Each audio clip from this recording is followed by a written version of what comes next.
Hello and welcome to the Crypto Club and Digital Assets weekly catch-up on Zoom. It is Sunday the 16th of June 2024 and we never know quite what we're going to be talking about in these sessions. We hold these events every Sunday evening, 7 p.m. till 8 p.m. UK time. We end up just discussing whatever people who turn up want to talk about. Some weeks we talk about blockchain, DeFi, NFTs, ICOs, STOs, all sorts of three-letter acronyms really, emerging regulation, legislation, central bank digital currencies, and so much more. Hope you enjoy it. Do click on the link below to find out details of how to come along to a future session. If you enjoy it, then do click on the like, click on the subscribe so that you get to see future sessions as well. Even more importantly, come along to a future event. So with that, let's see who's going to come and join us today. Elena, hello. Hey, good to see you anyway. So the man who is connected with the blockchain and that has just joined us. So Fernando, hey JT, how's it going? Hey, all good. You? Yeah. So how did you find the Digital Commonwealth Conference event? It was good. Yeah, Yeah, it was good. And some interesting, some quite interesting conversations. okay. But, for me, I kind of heard it all before, Yeah. already. So, but So nevertheless, was very good. yeah, I mean, I've seen all the comments on the WhatsApp and Telegram groups. It looks like it's really popular. I was hoping someone would come on today, actually, who went to that. So, Elena, just for your benefit, there's a group called Digital Commonwealth, which is a UK-based group, primarily a chap called James Bowater, who's really into it, and he's started running these events now, and they're about every 3 months, I think it is, where he has speakers talking about blockchain and NFTs and the Metaverse and all this kind of thing. And he had his last event, was it last Friday, JC? I can't remember now, was it on Friday? Yeah, it was Friday, yeah. Yeah, and they're really good because they're pretty high caliber people who go and who speak. But And that's an offline event, is it? it's an in-person event. So he holds at a place called Mansion House in London. So it's actually a physical place, and the venue is beautiful. It's very traditional. It's quite close to the Bank of England, so lots of history and all this kind of thing. Usually good setup. And James is very well connected to a lot of people in London. So he gets some really good speakers. But yeah, JT, I was going to ask, were there any particular themes that came out this time? Oh, really? Usual stuff, talking about where people see the current market, regulations, of course, CBDCs, usual stuff, everything that is happening around ETFs. So current themes, really, So, but nevertheless, was good because speakers are quite good as well. So there was as well conversations about AI and quantum and intersection of all of these technologies. So yeah, very interesting. And I always find that there's a particular speaker, Lord Holmes. So Lord Holmes is a person who is in the UK House of Lords, Elaine, if you're interested, kind of thing. He's incredibly knowledgeable about blockchain, distributed ledger technology, really knowledgeable guy.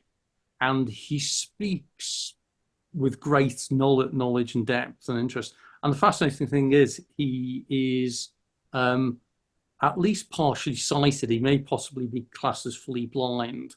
So he has a guide dog with him all the time.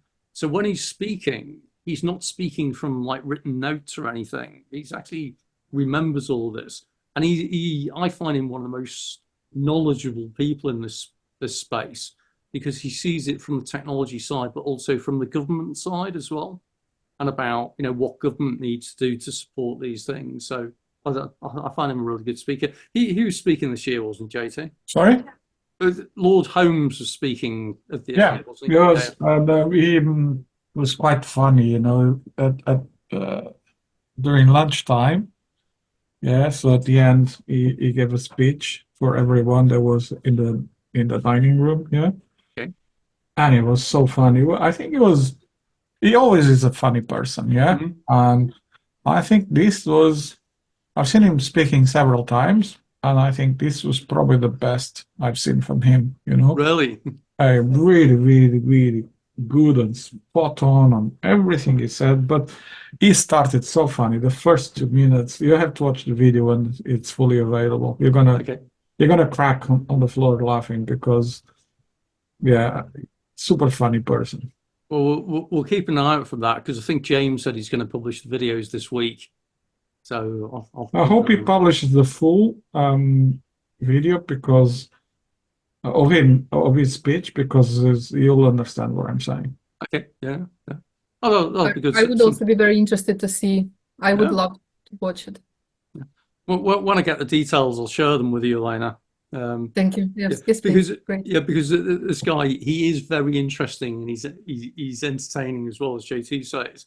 And I argue that in the Houses of Parliament, which is like the central seat of government in the UK, I reckon his guide dog probably knows more about crypto and blockchain than most of the members of Parliament do.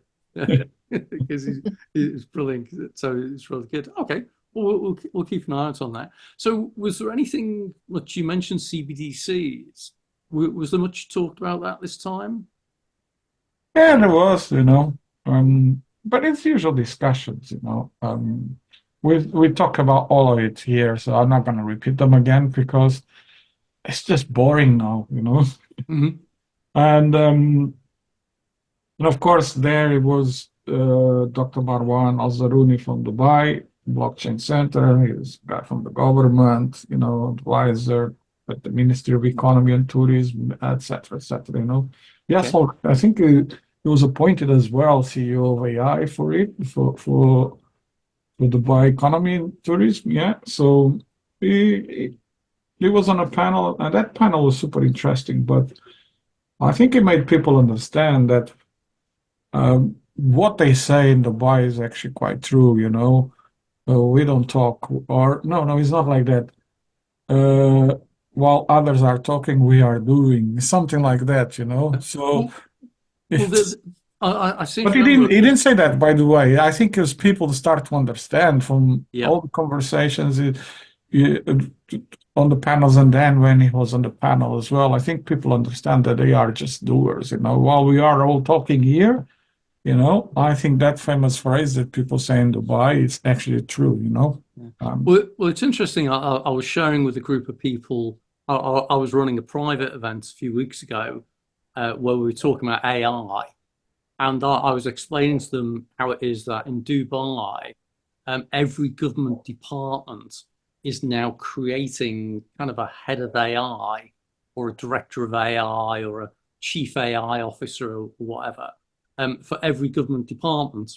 So you think about things like Dubai Free Ports and um, they do a lot of innovative stuff anyway. But they're really getting into this whole thing of using technology, whether that's blockchain, AI, or whatever. And as you say, they're getting on with doing it as opposed to just talking about it. So yeah, fascinating stuff. Definitely taking the lead on that. And that's yeah, where, and you're right. And I think it was in 2019, if I'm not mistaken, either 2019 or 2018. I don't recall the exact year, but I think it was 2019. I was in Dubai, and then at the last minute, I was invited to come to the Emirates Tower. There was going to be an event with the World Economic Forum and all of that stuff. So I went there, a small event, and guess who appears? And I didn't know about it, you know, the Minister of AI. They are headed the Minister of AI in 2019. yeah, That's how far behind we are, yeah. you know. We are still talking about it, and maybe regulations, and maybe these, and they've just been there for 5, 6 years, you know. It's quite astonishing, you know. Well, that ties in. I was presenting at a conference there in 2017, I think it was, and I was really impressed that I got there thinking, oh, they'll just be beginning to get blockchain and all this kind of thing, and they already had several projects that were running, and they'd also launched their 10x project. And then I was saying, like, well, what's a 10x project? And it's that they wanted Dubai to be at least 10 years ahead of any other country or state in its use of technology. And I think they've applied that with AI, absolutely, as you say, that they've invested heavily, they've created roles, and they're actually doing it to give them the technology edge against more Western, more traditional countries. So, yeah, quite impressive. Yeah, indeed. And, in terms of blockchain, yeah, they've been, I think since 2016 when they created the first project they deploy across the government. I think the whole government now is on blockchain, but I think that one was, if I'm not mistaken, the land register. Yeah, already. I think it became online like 2017. If my mind is not tricking me. And I think you're right. It was around back then. yeah. So since then, of course, it's everywhere. Yeah. I mean, it's. No doubt, it was super interesting, that panel, because it was the people on the panel. I think it was it was a cybersecurity, and cybersecurity in terms of blockchain, and that was one of the panels I liked, and I liked actually most of the panels I watched there. I like them, but the CBDC one, when people talk a bit about CBDC, was a bit boring for me because I know that subject inside out. Well, is it the Bank of International Settlements who are doing a load of stuff around CBDCs at the moment? Because they've been running a load of projects, if I remember correctly. Probably. Yeah. So I think it's a subject that people are taking an interest in, probably simply because they're hearing more and more about it. So in the UK, Bank of England is still working its way through its Bitcoin, as it's kind of described, which is the retail CBDC. So I think more and more people are going to get into it as they realize how close it is.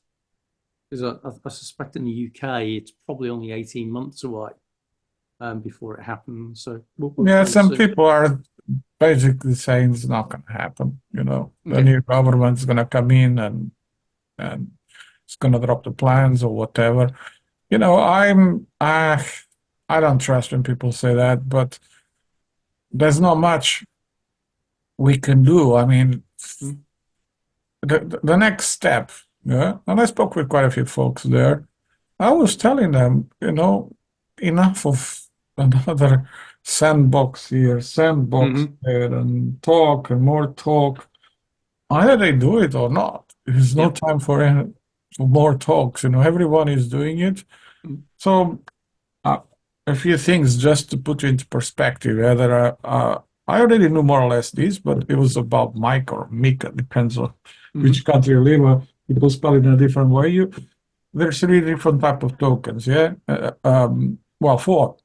That MiCA deals with. One of them is I think they call it the e-money token, which is a stable coin backed by a currency like US dollar, so USDT, USDC, etc. Second one is asset-backed token, which is like a stable coin backed by gold or whatever asset, and then there's a third one that they don't deal with and say carry on. There's nothing to do here. Is tokens generated by blockchains, like the Bitcoin blockchain. So nothing to do there. There's no regulation for that. The fourth one is everything else. So that means utility token, private tokens, etc., etc. What that means is you can launch a token. Any company in European Union can launch a token. Okay. Of course, as a guideline, you don't need to wait for a license from the regulator or approval from the regulator, but you need to send them the white paper first. Or a link to the white paper. And then you need to publish on your website. And once you publish on your website the white paper, you can launch the token. You don't need to wait for the regulator to say yes or no. So It's just give them visibility that you are doing it. Yeah. But before that, if you want to raise any money, you can raise any amount of money. 100 million, 1 billion doesn't really matter. Okay. From private investors. Yeah. Qualified investors up to 150 investors. Okay. So, the issue of SAFTs, etc., is quite a gray area. There's nothing that says you can't do it, but there's nothing that says you can do it, So you need to seek, of course, lawyer advice for all of that, yeah. But it was super interesting because we discussed as well there with a couple of guys, and early in the week, by the way, it was not in the conference that I landed. It was a lawyer that was telling me about these things. And then you can even raise from retail. So you can raise up to 5 million euros. Depends on the country, apparently. So I can't confirm. People should really look for advice from lawyer. But either it's 1 million euros or 5 million euros, but that depends on the country. Okay. So that means from retail. Yeah. So that means you can do even a public sale.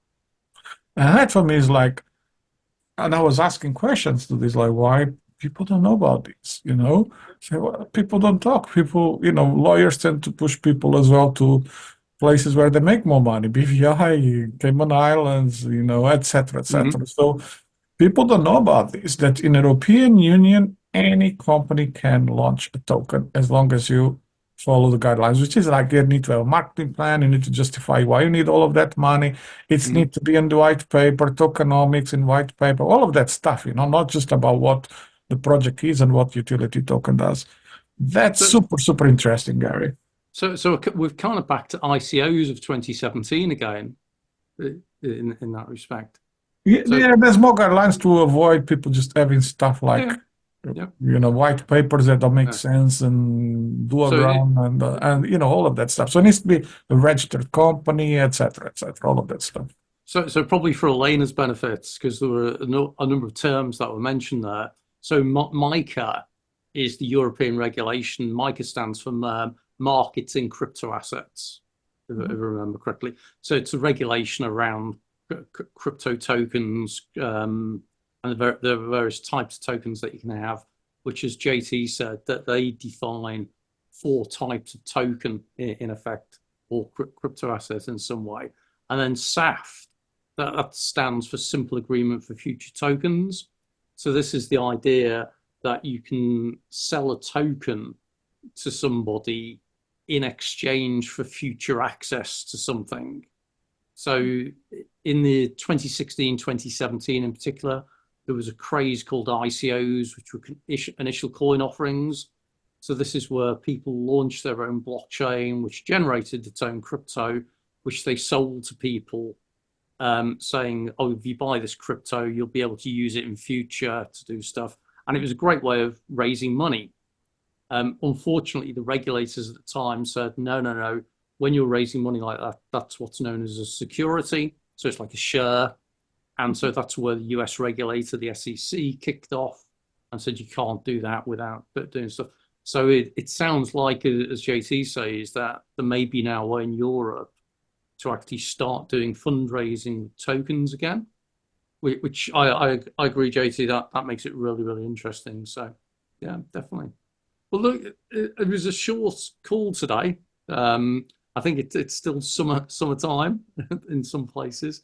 So thanks both of you for coming along. Time for the football now. Yeah. We should go now. Okay. Bye, guys. I really enjoyed that. That's good. Great. Have a great day, JT. Elena, nice speaking to you as always. See you next week.